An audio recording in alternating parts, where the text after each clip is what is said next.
లో పెట్టినప్పుడు మా దగ్గరకు వచ్చి అశోక్ నగర్ లో మాట్లాడినప్పుడు మేము చట్టబద్ధత కల్పిస్తాము, ప్రతి సంవత్సరం క్యాండిడేట్ విడుదలయ్యేటట్టు చేస్తాము, మీరు పల్లెల్లోకి వెళ్ళండి, మా తరపున ప్రచారం చేయండి, మేము వచ్చిన తర్వాత ఒక సంవత్సరంలో 2 లక్షల జాబ్లు ఇస్తామని చెప్పిర్రు, మమ్మల్ని తిప్పిర్రు, మమ్మల్ని వాడుకున్నారు. ఈ రోజు ఒక 3 నెలల కానుంచి మేము ప్రొటెస్ట్ చేస్తుంటే మేము టీజీపీఎస్సీ ముట్టడని పోతే ఆ రోజు 3 రోజుల్లో జాబ్ క్యాలెండర్ అన్నారు. తర్వాత మేము వచ్చేసి ఈ అశోక్ నగర్ చౌరస్తాలో చేస్తే మళ్ళీ 3 రోజుల క్యాలెండర్ అన్నారు, ఈ అసెంబ్లీ సెషన్లో క్యాలెండర్ అన్నారు. చివరి రోజు చివరిసారిగా ప్రయత్నించారు. మేము మార్నింగ్ నుంచి దీని గురించి వెయిట్ చేస్తున్నాము. సరే ఇప్పటికైనా క్యాలెండర్ ప్రకటిస్తారు, దీన్ని చట్టబద్ధత కల్పిస్తారనుకున్నాం, దీంట్లో అంకెలు చెప్తారనుకున్నాము. కనీసం 2 లక్షల్లో 1 లక్ష ఉద్యోగాలకైనా దీంట్లో నోటిఫై చేస్తారనుకుంటే ఈ రోజు చూస్తే ఈ లెక్క ప్రకారం చూస్తే 1.5 ఇయర్ తర్వాత గ్రూప్ 2 నోటిఫికేషన్ ఉంది. ఇప్పుడు పెట్టిన ఎగ్జామ్ నోటిఫికేషను ఇప్పుడు డిసెంబర్లో మొన్న పోస్ట్పోన్ చేసిన ఎగ్జాము ఆల్రెడీ గత ప్రభుత్వం నోటిఫికేషను వాళ్ళు డిసెంబర్లో పెడుతున్నారు. తర్వాత వాళ్ళు ఎప్పుడు ఇస్తున్నారు? మేలో ఎగ్జామ్ పెడుతున్నారు. అంటే వాళ్ళు ఇప్పుడు వచ్చినప్పటి నుంచి 15 నెలల తర్వాత గ్రూప్ 2 నోటిఫికేషన్ ఇస్తున్నారు.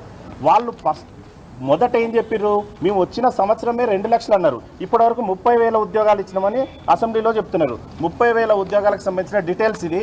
30,000 ఉద్యోగాలలో ఏ రోజు ఈ నోటిఫికేషన్ ఎప్పుడు వచ్చింది, ఎగ్జామ్ ఎప్పుడు పెట్టిర్రు, రిజల్ట్ ఎప్పుడు ఇచ్చిర్రు, ఇది ఎప్పుడు వచ్చింది? 2022లో వచ్చినాయి. ఇవి ఎగ్జామ్స్ అయిపోయినాయి, ఈ పోలీస్ కానిస్టేబుల్కి వీళ్ళకి ఫిజికల్ టెస్ట్ అయిపోయింది, ఇవన్నీ అయిపోయినాయి. కేవలం నియామక పత్రాలు ఇచ్చి ఇవి మేమిచ్చినామని చెప్పుకొని 30,000 ఉద్యోగాలు మేమిచ్చినామని చెప్పుకొని వాళ్ళ ఖాతాలు వేసుకున్నారు. సరే అప్పటికి కూడా నిరుద్యోగులు క్యాలెండర్లో ఇంకా 1,70,000 ఉద్యోగాలు ఇస్తారేమో లేదా 1,00,000 ఉద్యోగాలు ఇస్తారేమో అనుకున్నారు. ఈ రోజు చూస్తే క్యాలెండర్లో కనీసం ఒక అంకె కూడా లేదు.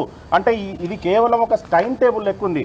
ఒకటే దానిని గ్రూప్ 1 ఒక కాలంలో ఇవ్వాల్సిన గ్రూప్ 1ని ఒక కాలంలోనేమో నోటిఫికేషన్ డేట్ ఇచ్చిర్రు, ఒక కాలంలోనేమో ప్రిలిమ్స్ డేట్ ఇచ్చిర్రు, ఒక కాలంలోనో మెయిన్స్ డేట్ ఇచ్చిర్రు. అంటే ఊరికే డొల్ల కోసం ఇది కేవలం మమ్మల్ని మభ్య పెట్టడానికి ఇచ్చిర్రు. దీన్ని చూసిన తర్వాత మాకు ఇంకా నిరాసక్తి ఉంది. రాహుల్ గాంధీ గారు అశోక్ నగర్కి వచ్చి చెప్పింది మేము క్యాలెండర్ ఇస్తామని చెప్పింది ఈ క్యాలెండర్ గురించా? ఇది మేనిఫెస్టోలో పెట్టారు. ఈ మేనిఫెస్టోలో ఉన్న ఈ డేట్లు సరిపోవట్లేవు, మీరు చెప్పింది ఇక్కడ చేసింది సరిపోవట్లేవు. ఇది దీనికోసమా మేము ఇన్ని రోజులు మీరు మమ్మల్ని వాడుకున్నది? దీనికోసమా రాహుల్ గాంధీ అశోక్ నగర్కి వచ్చింది? దీనికోసమా మీ కాంగ్రెస్ వాళ్ళు మొత్తం మా వెంబడి తిరిగింది? మేము సపోర్ట్ చేసినాం, మేము ఇస్తామని చెప్పిర్రు. సరే ఆశపడి మీరు ఇస్తారు కదా అని చేసినాము. ఇప్పటి వరకు నోటిఫికేషన్లు ఇవ్వకపోగా మీరు వచ్చిన తర్వాత ఈ 30,000 తీసేస్తే మీ ఎగ్జామ్ స్టార్ట్ అయ్యేది ఒక 1 ఇయర్ తర్వాత, 1.5 ఇయర్ తర్వాత. అంటే మీరు 1 ఇయర్లో 2 లక్షలు ఇస్తానంటారు, 1.5 ఇయర్ తర్వాత మీరు స్టార్ట్ అవుతుంది. 5 సంవత్సరాల్లో కూడా 2 లక్షలు ఇచ్చే పరిస్థితి లేదు. వచ్చే సంవత్సరంలో కూడా ఈ క్యాలెండర్ ప్రకారం చూస్తే దేంట్లో కూడా 30,000 నిండే పరిస్థితి లేదు. అంటే వీళ్ళు ఇచ్చిన 2 లక్షలు గాలికి వదిలేసి కేవలం స్టూడెంట్ని మభ్య పెట్టడానికి మాత్రమే ఇది రిలీజ్ చేసిరు. దీంట్లో ఒక సిగ్నేచర్ కానీ దీనికి సంబంధించిన ఒక అథారిటీ కానీ ఏదైనా టీఎస్పీఎస్సీకి పంపిన మీ కాపీ అని కానీ లేదు. కేవలం ఇది దాంట్లో ఉన్నది దీంట్లో కాపీ చేసి ఇచ్చారు. దీనికోసం ప్రతిరోజు మాకు ప్రెస్ మీట్లు పెట్టడము, ప్రతిరోజు చర్చలు జరుగుతున్నాయని చెప్పము, ప్రతిరోజు హై లెవెల్ కమిటీ చేసినామని చెప్తున్నారు. ప్రతి మంత్రి గారు దీని మీద రెస్పాండ్ అయ్యారు. రేపు వస్తుంది చూడండి, మాపొస్తుంది చూడండి, కమిటీ నడుస్తుంది, మా క్యాబినెట్ మీటింగ్లో చర్చించడం. దీనికోసమా క్యాబినెట్లో మీటింగ్? దీంట్లో ఏముందని క్యాబినెట్లో మీటింగ్ చర్చించారు? దీంట్లో ఒక సంతకం లేదు, ఒక అథారిటీకి మేము పంపించినాము ఆర్డర్స్ అని లేదు, ఒక జీవో ఇష్యూ చేసినాం జీఏడీ వాళ్ళకి పలానా డేట్లో ఇవ్వమని చెప్పింది లేదు. ఏది లేకుండా ఉట్టి వైట్ పేపర్ ఇచ్చి ఇది క్యాలెండర్ని ప్రకటించి ఎంత నిరుద్యోగులను మోసం చేస్తుందో ఈ గవర్నమెంట్ మొత్తం ప్రజలందరూ ఆలోచించాలి.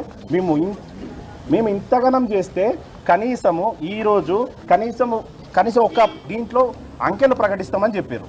అంకెలు ప్రకటిస్తాము 2 లక్షలకు సంబంధించి అన్నారు. ఏది ఒక్క అంకె ఉందా? దీంట్లో ఒక సంఖ్య ఉందా? సరే ఆ సంఖ్యను మీరు ఈ డేట్లో పంపించాలని ఒక జీవో ఇచ్చిరా, జీఏడీకి లెటర్ పెట్టిరా? సరే ఈ డేట్ల ప్రకారం టీఎస్పీఎస్సీ ఎగ్జామ్ కండక్ట్ చేయమని మీరు టీఎస్పీఎస్సీకి లెటర్ ఇచ్చిరా?